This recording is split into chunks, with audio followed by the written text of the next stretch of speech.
রাজধানীতে চাকরির স্বপ্ন ব্যবসার হাতছানি, আর সেই প্রলোভনেই সাধারণ মানুষের সর্বস্ব গিলে খাচ্ছিল একটি প্রতারক চক্র। এরই মধ্যে কোটি কোটি টাকা হাতিয়ে নিয়েছে চক্রটি। অবসরপ্রাপ্ত ব্যাংক কর্মকর্তা থেকে শুরু করে সরকারি চাকরিজীবী পর্যন্ত কেউই রেহাই পাননি চক্রটির হাত থেকে।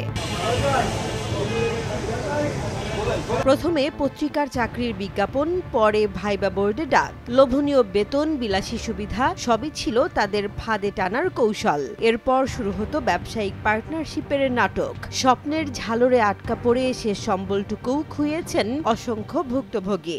কয়েকবার না বলছি, কিন্তু তারপর আমার বললো কি নাম দিতে হবে না, কিন্তু এই কাজটা হবে না, লেট হয়ে যাবে। আচ্ছা ঠিক আছে। তা আমি বাসায় যাই, আবার আমার আত্মীয় স্বজন বিভিন্ন লোকেদের রাত্রিবেলা সংগ্রহ করলাম, সকালে আর কি নিয়ে যাবো আর কি। পরে ও 9টার সময় আমার ফোন দিতে, ভাই আপনি কই? আমি বাসায়।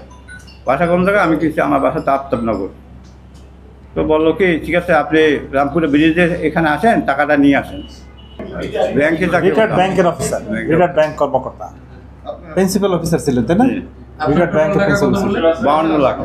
কিন্তু এবার আর পার পায়নি তারা। রোববার রাজধানীর মগবাজারে পিবিআইয়ের নাটকীয় অভিযানে ধরা পড়ে প্রতারক চক্রের 5 সদস্য। উদ্ধার হয় নগদ 70 লাখ টাকা আর একটি টয়োটা নোয়া গাড়ি।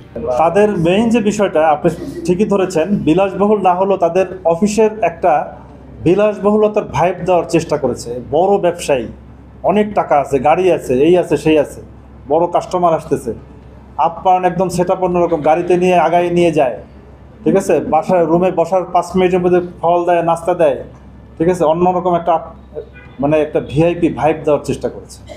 যে লোকটা প্রতারিত হচ্ছে তাকে বলে মনে করা হচ্ছে সে একটা বড় ব্যবসা চাকরি পেয়ে গেছে, ভালো একটা চাকরি পেয়েছে, বড় একটা ব্যবসা পেয়ে গেছে, সে উইদিন শর্ট টাইম সে বড় ব্যবসায়ী হয়ে যাবে, বড় ধনী হয়ে যাবে, এই ধরনের একটা ভাইব দেওয়া হয়। পিবিআই জানায় একই কায়দায় বহুদিন ধরে প্রতারণা চালিয়ে আসছিল এই চক্র। ভুক্তভোগীদের অভিযোগে তাদের বিরুদ্ধে রয়েছে একাধিক মামলা।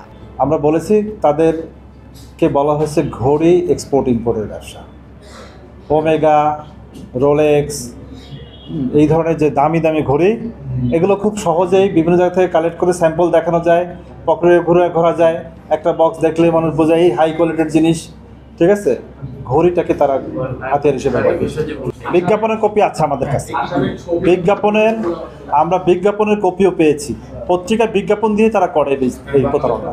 স্বপ্ন দেখিয়ে সর্বস্ব লুটে নেয়া এই প্রতারকরা এবার ধরা পড়েছে আইনের জালে। তবে প্রশ্ন রয়েই গেল, আর কতজন ভুক্তভোগী আছেন যাদের জীবনের শেষ সম্বল হারিয়ে গেছে এই প্রতারণার ফাঁদে।